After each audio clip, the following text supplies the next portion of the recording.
Now, as far as the local market is concerned, slipping more than 1% into the red today. Other markets just globally also weaker, again on global growth concerns. I want to bring in market analyst Robert Towell from SASFIN.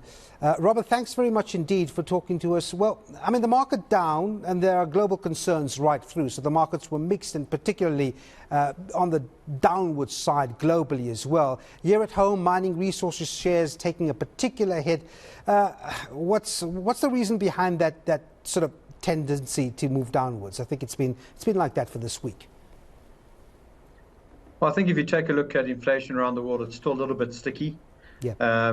You see the US 10 Treasury rate up at 3.95%. It's the highest since November last year. So you're starting to see that the risk off is coming back into the market, and people are starting to exit. There's a little bit of rally that we had at the beginning of the year. So pressure across the board, not just in South Africa. And then commodities also, which have had a good strong run into the last quarter last year and into the beginning of this year. You're starting to see some of that selling come in and profit taking come into that sector.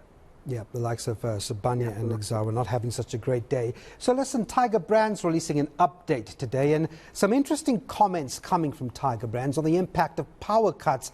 But there are also opportunities that they flag in there. The reason why I bring up someone like Tiger Brands is because we've just spoken about food inflation and how power cuts have impacted on these food manufacturers. What's your take on that trading statement today? So interesting. So their revenues were up 17%. But inflation was up 8%, which actually shows you that they had negative growth of about 1% there. So the inflation number in their basket was 18%. So it just shows you how much pressure is on the food producers. Also in their statement, they're actually starting to help municipalities in the area with generation so that they can continue providing water for them. So you're starting to see the private sector have to actually manually go in and help some of the communities and the municipalities. So Tiger Brands is having to do that in one or two of their areas to help their canning plant continue. So you're seeing that private sector is forced to come in into the government area. And there it does provide opportunities for importers and producers of machinery that needs to be done for in that sector. So generation, fasteners, cables, all of that implementation that needs to go into generation, solar, etc. So the one good side of it is that it is starting to help smaller manufacturers and dealers in South Africa generate revenue to that sector. But on a whole, it just shows you that it's putting pressure on the food cycle from the farmer all the way to the consumer at the retail level. I see Sasol also releasing interim results today. They were described as mixed results, an interesting company there. The share price taking a bit of a hit, down more than 4%. What did it look like for you? Lackluster set of results. The positive there was that they're paying a 7 Rand dividend, which is positive. Unfortunately, on an operational level, most sectors throughout Sasol's varied sectors were down. So oil and gas was down, chemicals was down, there was mining was down. So not a single sector was up within Sasol. So on a face value, the earnings looked relatively good, but operationally still under pressure.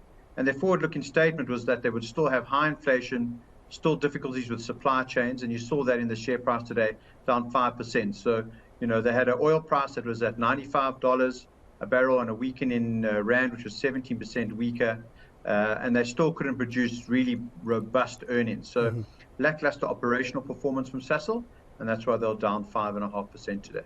And Robert, just as I let you go, Kumba Iron Ore also delivering some results today. They look resilient, and the same story goes. I mean, we've heard from other miners, rail, port challenges still persisting.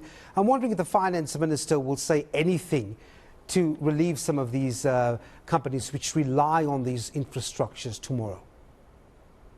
Yeah, so Kumba operationally very, very strong. Just shows you what a good company they are and well managed. But they couldn't get away from what is happening at the ports and with rail. So, in the budget tomorrow, we'll see obviously some type of solutions to Eskom, but we also have to see Transnet. Are they going to slowly privatize Transnet, or at least portions of Transnet, to allow the miners to use the rail properly? We saw actually Super Group come out with numbers, and there you see on their commodity side, on the trucking side, they're doing exceptionally well, and it just shows you how much bulk commodities are being moved by truck rather than rail. So we definitely have to see something in the budget about Transnet. Yeah, indeed. We'll wait for that. Robert Towell from SASFIN, thanks very much indeed for talking to us. All right, as we said,